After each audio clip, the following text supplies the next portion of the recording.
Olá, sou o professor João Arantes, da Universidade Federal de São Paulo. Nessa videoaula a gente vai continuar brincando aqui com as relações causais. Nós falamos aqui na videoaula anterior de relação causal positiva. Lembra disso? Você tinha uma variável A aqui, uma variável B, né?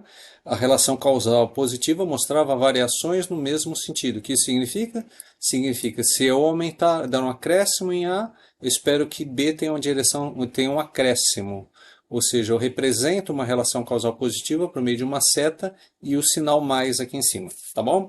Lembra a relação causal positiva? Esse é um lado aqui interessante, né?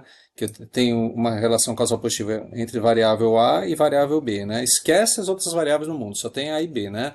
Então você fala assim, olha, mas se eu levar uma redução, uma variação de redução na variável A, levar uma variação de redução na variável B, as duas estão no mesmo sentido, portanto a relação causal é positiva.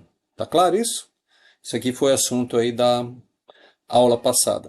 A relação causal negativa é o oposto aqui, né? Então eu tenho uma variável A aqui e eu tenho aqui uma variável B aqui, né?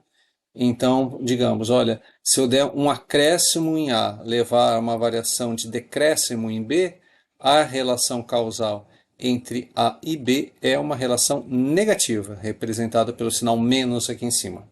Tá bom? Então eu dou um exemplo aqui, né?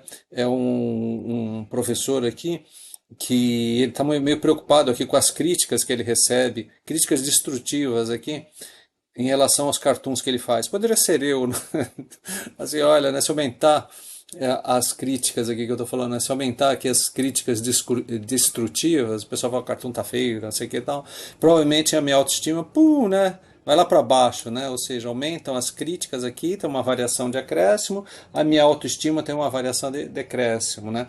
Por outro lado, né, você vai se reduzirem aqui as críticas, né, provavelmente minha autoestima aqui vai aumentar, né? Eu tenho uma variação em sentido contrário, né? Então assim, você pode pensar no mundo real, vem cá, né? Pense em exemplos de relações causais negativas na sua vida, né? Quando aumenta uma coisa, a outra coisa aqui diminui, né? Pense em diversos exemplos, pense em casos de políticas, pense em casos aqui de regimes que a gente faz, né? Pense em casos aqui financeiros, né? Então, que situações no nosso mundo em que eu dou um acréscimo, aqui eu tomo uma ação aqui visando aumentar alguma coisa e no final essa coisa aqui acaba diminuindo, né?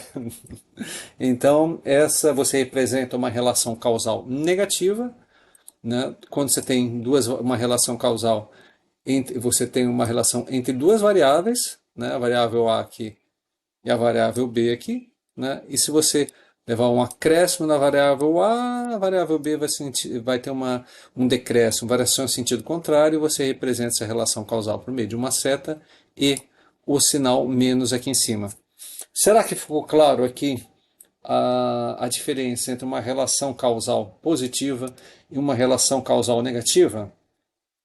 Relembrando pela última vez, relação causal positiva, acréscimo em A, acréscimo em B, variações no mesmo sentido. Decréscimo em A, decréscimo em B, relação causal positiva, mesmo sentido. Ambas para cima, ambas para baixo. Relação causal negativa, acréscimo em A, decréscimo em B. Relação causal negativa, decréscimo em A, acréscimo em B. Variações em sentidos opostos, tá bom? Então espero que tenha ficado fácil entender. Tá? A gente vai ver mais exemplos aqui ao longo do curso. Um abração aí para todo mundo.